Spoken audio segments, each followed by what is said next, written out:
এখনো অবধি আমি যতগুলো ভিডিও বানিয়েছি সবকটা ভিডিও তোমরা আশা করি দেখে ফেলেছো। তোমাদের জন্যই বানাচ্ছি। আমি এতদিনের লাইফে যা এক্সপেরিয়েন্স করেছি সেগুলো সবকিছু তোমাদের দেখিয়ে দিয়েছি, বলে দিয়েছি এবং যাদেরকে টেক সাপোর্ট দেওয়ার তাদেরকে সাপোর্ট এখনও দিচ্ছি, ভবিষ্যতেও দেবো। তোমরা যারা এখনো অবধি ভিডিও দেখছো না, যাদের মনে হচ্ছে না কোনো নেসেসারি নেই, কোনো নিড নেই ভিডিওগুলোর, তাদেরকে বলছি তোমরা না দেখতে চাইলে না দেখো। তোমাদের জন্য বানাচ্ছি, ওয়েস্ট বেঙ্গলের প্রত্যেকটা নাগরিকের জন্য বানাচ্ছি, ছোট থেকে বড় করে সবার আজকের দিনে ডিপ্রেশন, তাদেরকে ডিপ্রেশন থেকে বের করার জন্য বানাচ্ছি। আমার আজকে হচ্ছে ডে 3, 3 দিনে 3 রকম ড্রেস তুমি দেখতে পাচ্ছ এবং আজকের দিনে আজকে আমি দাঁড়িয়ে মোট 6 খানা ভিডিও করব। নাম্বার 1 ভিডিও আজকে হচ্ছে এই ভিডিওটা। টপিক হচ্ছে মেক মানি, সরি সেভ মানি। সেভ মানি কেন তার বিষয়ে আমি কথা বলবো আগে গিয়ে, এবং অনেক তথ্য দেওয়ার আছে, অনেক তথ্য আজও আমি ফলো করে আসছি, সেগুলো তোমায় ফলো করতে হবে। যাতে তুমি একজন ভালো professional businessman, professional real man হিসেবে গণ্যিত হও সমাজে এবং সকলের কাছে, নিজের পরিবারের কাছে। এবারে শুরু করার আগে বলে রাখছি, যারা ওয়েস্ট বেঙ্গল থেকে দেখছো, কোন স্টেট থেকে দেখছো, অবশ্যই একবার টাইপ করে লিখে দিও কমেন্টে।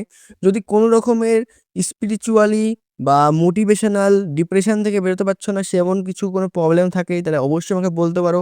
আমি তোমাদের এই সমস্যা সলভ করবো হচ্ছে কমেন্টে। আর ধরো খুব বড় সমস্যা হচ্ছে, সেক্ষেত্রে আমি সলভ করতে পারি 1v1 কলে। তো সব রকম ব্যবস্থা তোমার জন্য আছে। যদি মনে হয় কল করবে, জিজ্ঞাসাবাদ করবে, ডিপ্রেশন থেকে বেরোনোর কোনো পদ্ধতি আছে কিনা জিজ্ঞেস করবে, নিজের সমস্যা আমাকে তুলে ধরবে। সে যেই সমস্যা হোক, পারিবারিক হোক, রিলেশনে হোক, নিজস্ব হোক, নিজের অর্থনীতি সমস্যা হোক, সব রকম সমস্যা কিন্তু আমি সলভ করার চেষ্টা করব। জানি না যতটা পারবো ততটাই করব, ঠিক আছে? এবারে আজকের টপিকটা অনুযায়ী বলে রাখছি যে শুরুতে যারা কিনা টাকা পয়সা ইনকাম করতে পারো না বা এখনো অবধি ইনকাম করা শেখোনি, তুমি যেই ক্লাসে হো না কেন, প্রথম কথা তোমাকে টার্গেটটা নিতে হবে ইনকাম করা। এবার ইনকাম করতে গেলেও টাকা পয়সা হাতে থাকা চাই। এবারে কাঁচা টাকা হাতে থাকলে, মানে কোনো ইনকাম না করে, কোনো কষ্ট না করে টাকা পয়সা হাতে আসলে মানুষ বকে যায়, আমাদের বাঙালি ভাষায় বকে যায়। আমি আজকে সেরকম রাস্তা দেখতে পারলাম। হার্ডলি 8, 9, 10 এমন সামথিং ক্লাসে পড়ে দুটো মেয়ে, বাচ্চা মেয়ে, বেশি বড়ও না, রোগা পাতলা, কাঁচা টাকা পেয়েছে হাতে, সিগারেট খাচ্ছে, তাও গোল্ড ফ্লেক। আবার দুজনে মিলে আছে, দোকানে যাচ্ছে, একদম চওড়া হয়ে যাচ্ছে, যদি কিছু বলতে যাও উল্টে দুটো কথা আরো শুনিয়ে দেবে। তো এরকম লোকেদের কথা বলছি, যে যারা হাতে কাঁচা টাকা পাচ্ছ কোনো রকম পরিশ্রম না করে, তাদেরকে বলছি। আর তাদেরকে ডেডিকেট করবো বেশি করে এখানে আমি। আর যারা কিনা টাকা পেয়েছো খুব কষ্ট করে, লাইক আমার মতন, যে অনেক পরিশ্রম করে টাকা উপার্জন করছো এবং ভবিষ্যতে আরো বেশি হবে এর ড্রিম দেখো, তাদের জন্য আজকে এই ভিডিওটা একদম বলতে গেলে বাম্পার অফার বা ফিউচার, মানে মোড় ঘোরার জন্য সবচেয়ে বেস্ট হবে হচ্ছে আজকে ভিডিওটা। তো ভিডিওটা শুরু অলরেডি হয়ে গেছে। তো এই ইন্ট্রোডাকশন পার্টটা শেষ করলাম। এখন আপাতত 3 মিনিট 47 সেকেন্ড, এবং এই অবধি আমাদের ছিল introduction part. Save money and earn money, make money, তুমি এসব বাদ দাও, আগে শুনে নাও সেভ মানি সম্বন্ধে। আর্ন মানি সম্বন্ধে পরে কথা হবে, টেক ভিডিওতে কথা হবে। সেভ মানি কি, আমি একটা গল্পের মাধ্যমে বলছি। আগের দিন দেখা হয়েছে আমার অতি পুরানো বন্ধু, আমাদের যখন ব্যাচে পড়তাম তখনকার বন্ধু, নাম নাম বলবো না। তো যার সাথে দেখা হয়েছিল, আমি সে সঙ্গে গেছিলাম হচ্ছে আকাশের পরীক্ষা দিতে, সেই সময় দেখা। এবং দেখার পরপরই একটু ঘেমে যাচ্ছি, ঘরটা গরম হয়ে যাচ্ছে, লাইট মাইট জ্বলছে, এখানে একটা লাইট, এখানে লাইট লাইট জ্বলছে, তো একটু ঘেমে যাচ্ছি, সরি। তো চকচক করতে পারে মুখটা হয়তো, ঠিক আছে, এটা নিয়ে ম্যানেজ করে নিও। বেচারা এডিটিং করবো না, কারণ এডিট করতে গেলে সময় নষ্ট হবে, সেই হিসাবে আমি এখানে সময় বেশি, টেকের সময় লাগাবো, সেই হিসাবে আমি এটা বেশি এডিট করবো না। হাওয়াটাও গায়ে লাগে না, হাওয়া হাওয়া মতো ঘুরছে। যাই হোক, সমস্যা নেই, এই ভিডিও করবো, অফ করে চলে যাবো, হাওয়া দিয়ে দেবো, ঠিক আছে, ওটা অন্য জায়গায়। এবারে তার সাথে দেখা হয়েছে, আমি যখন আকাশে ইনস্টিটিউটে যাচ্ছি এক্সাম দিতে, ঠিক আছে, আমার ইচ্ছা নেই, বাবার ইচ্ছা, এক্সাম দিতে যাচ্ছি। তো সেই মুহূর্তে আমার কাছে দুটো অপশন থাকে, এক হয় ট্রেনে ফ্রিতে যাব, আর 2 নম্বর হচ্ছে আমি টাকা দিয়ে অটো করে আমি সিধা যাবো হচ্ছে 15 টাকা, ওদিকে 10 টাকা, ব্যারাকপুরে যদি 15 টাকা, ওদিকে 10 টাকা করে বাসে। তো সেই ক্ষেত্রে আমাকে 25 টাকা অবধি খরচা হবে যেতে। আর যদি সেমভাবে আসি তো আমার যদি আরও 25-50 টাকা খরচ হবে। এবারে আমার কাছে আমি ট্রেনে গেছি ফ্রিতে, ধরলাম আমি ট্রেনে টিকিটও কেটেছি, আপ ডাউন 10 টাকা কেটেছি। তো আমি যদি যাওয়ার খরচা দিয়ে আমি 15 টাকা, 15 টাকা 30 টাকা ধরি আমি, তাহলে সেক্ষেত্রে আমাকে যাওয়াতেই আমার 5 টাকা করে পাচ্ছে, আসলে 5 টাকা পাচ্ছে। আমি ট্রেনের টিকিট কাটি না সেটা অন্য কথা। যদি কাটতাম তাহলে এই জিনিসটা হতো। তাহলে আমি এখানে ৳৫ সেভ করছি। কত টাকা? ৳৫। তো ও বলল ৳৫ সেভ করে কি হবে? এবার এই মুহূর্তে আমি হাসতাম বা হেসে অন্য কিছু বলতাম বা অন্য জায়গায় টপিক ঘোরাতাম। বাট আমি সেই মুহূর্তে বলেছিলাম যে এই ৳৫ কোনদিন ৫,০০,০০০ হয়ে দাঁড়াবে। তো এই একটা মোটিভেশনের কথা ও শুনে খুব বলল যে, "ভাই ভালো কথা বলেছিস। এই ৳৫ ৳৫,০০,০০০ হয়ে যাবে।" তো তখনই সময় যখন তখন mentality save money and make money হিসাবে গণিত হবে। তুমি যদি মনে যায় যে টাকা আছে, উড়াও যত ইচ্ছা উড়াও। এই খাচ্ছি, এই উড়াচ্ছি, এইখানে বিড়ি খেয়ে বেড়াচ্ছি, সিগারেট খেয়ে বেড়াচ্ছি, মদ খেয়ে বেড়াচ্ছি। তো সেই হিসেবে কখনো টাকা তোমার কাছে ধরে থাকবে না। টাকা হচ্ছে লক্ষ্মী।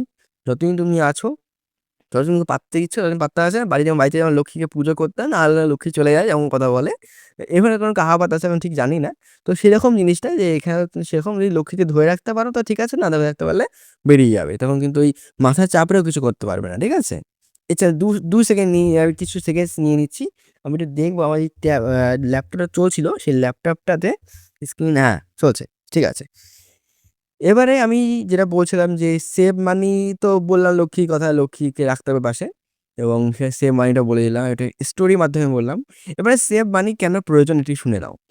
কেননা এবারে তুমি ধরো তোমার ঠাকুরদা 90% লোকেদের ঠাকুরদা যারা মিডল ক্লাস আছে, তাদের প্রত্যেকে ঠাকুরদারা বা তারও পূর্বপুরুষরা কৃষিকাজ করতো। ঠিক আছে? সেখান থেকে তোমার বাবাকে পড়িয়েছে এবং সেখান থেকে বাবা আজকের দিনে চাকরি করছে, বিজনেস করছে বা অন্য কোনো জায়গায় আছে। এবার আমাদের এই পরের জেনারেশন লাইক আমরা বা আমাদের থেকে যারা বয়সে বড় তাদের কথা বলছি। তারা কি করছে? কেউ মেডিকেল লাইনে আছে, কেউ ইঞ্জিনিয়ারিং লাইনে আছে, কেউ এমবিএ, এমবিএ করছে, এদিক ওদিক করে আছে। বাট আল্টিমেটলি আজকের দিনে দাঁড়িয়ে কিন্তু চাকরি নেই। তুমি দেখতেই পাচ্ছ ওয়েস্ট বেঙ্গল তথা হোল ইন্ডিয়াতে একই অবস্থা, চাকরি কিন্তু খুবই সমস্যা। তাহলে কি হলো? হিসাব মতো গ্রাফটা কিরকম হচ্ছে উচিত ছিল, ঠিক আছে? উচিতটা কি শুনে নাও যে আমাদের ধাপটা শুনবেন। কৃষিকাজ, তারপরে হবে চাকরি, তারপর ওঠে আরো উঁচুতে আরো বড় চাকরি বা বিজনেস বা সোশ্যাল মিডিয়া কোনো জায়গা বা অন্য আরো বেশি বড় জায়গা যাওয়ার কথা। হয়ও, এটা হয়েছে বা এটা হয়ও। সবার ক্ষেত্রে হয় না। 90% এর ক্ষেত্রে হয় না। হ্যাঁ? আর 10% এর ক্ষেত্রে হয়। তার মধ্যে কিছু লোক স্ট্রাগল করতে পারে, কিছু লোক পারে না। তারা কিন্তু নষ্ট হয়ে যায়, ভুগে যায় বা যা ইচ্ছা বলে রাখো, যা ইচ্ছা হতে পারে তার সাথে।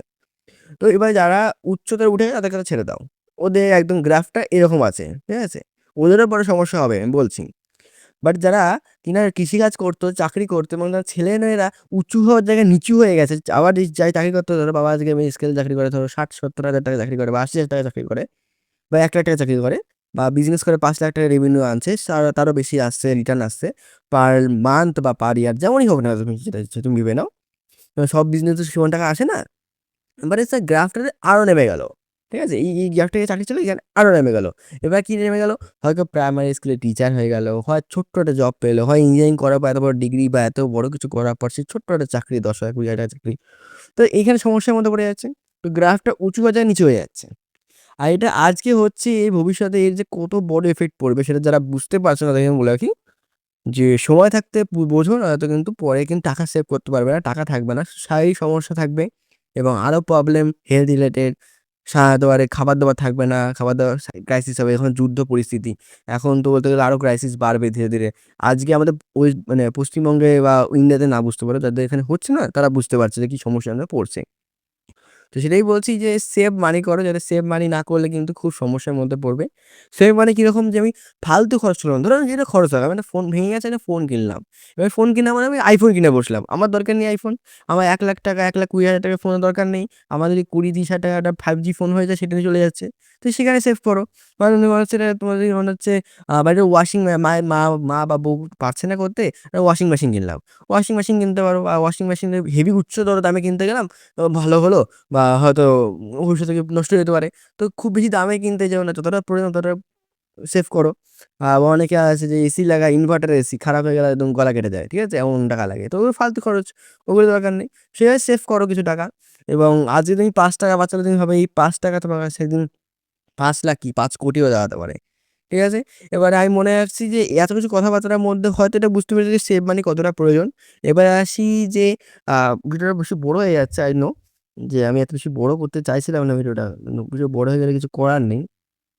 আ ১০ মিনিট থেকে ১০ মিনিট মতো হয়ে গেছে। তারও বেশি হয়ে গেছে বলতে পারো। 12 মিনিট পরে বন্ধ হয়ে যাবে। তো বেশি কথা বলতে পারবো না, শেষ করছি। যারা মিডল ক্লাস ফ্যামিলির লোকজন আছে তারা কিন্তু অবশ্যই এই জিনিসটা লক্ষ্য করো যে টাকাটা কিন্তু অবশ্যই সেভ করার চেষ্টা করো। কেননা বাবারা কষ্ট করে ইনকাম করে, ফালতু খরচ করো না। বিড়ি, সিগারেট, মদ, গাঁজা এসবে উড়াও না। কেননা এইগুলো আমাদের জন্য না। আমাদেরকে একটা ফোকাস আছে জীবনে। একটা জীবনে ফোকাস নিয়ে চলতে হবে এবং নিজের মা-বাবার নাম উজ্জ্বল করতে হবে। নিজের ভবিষ্যৎ জেনারেশন তাদেরকে বোঝাতে হবে যে আমরা লাইফে অনেক সাকসেসফুল ছিলাম, তোমাদেরও হতে হবে। যদি আজ তুমি বিড়ি, সিগারেট, মদ, গাঁজা খেয়ে উড়াও, এটা বড়লোকেদের চাল। যদি এই জিনিস ফলো করতে যাও, খুব খারাপভাবে ডুববে। আর সোশ্যাল মিডিয়া দেখে যারা প্রলুব্ধ হচ্ছ, যারা ভাবছো যে হ্যাঁ, ওরকম লাইফটাই আসল লাইফ, তাদেরকে বলছি তোমরা বোকা হয়ে যাচ্ছ। লাইফ খুব খারাপ হয়ে যাবে, ধসে যাবা তুমি। আর তখন কিন্তু এইসব মোটিভেশনগুলো পাওয়া এবং তখন কিন্তু অনেক দেরি হয়ে গেছে। ঠিক আছে? চলো দেখা হচ্ছে পরের দিন। এমন কিছু টপিক নয়, বা আমি চাইছি যে আজকের ভিডিওটা হয়তো আগের দিনের চেয়ে একটু বেশি ভালো হয়েছে।